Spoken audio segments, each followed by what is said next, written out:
mga ka-TH. Yan. Ano pong hogis na yan? Ano po ang kahulugan yan? Ayan na.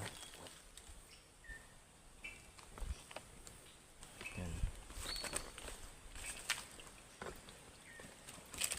Yan po.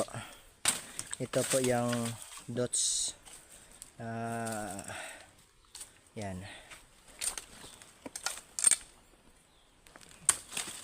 Yan po. Mga ka-TH, ito po yung nilagyan nila ng butas. Yan. Talagang sadya yan. Titingnan nyo po, no? Yan. Oh, yan, tingnan nyo po. Yan. Oh. Kita nyo po mga ka-TH. Oh, yan. Sinadya nila yan. Yun, ang bato na yan, no?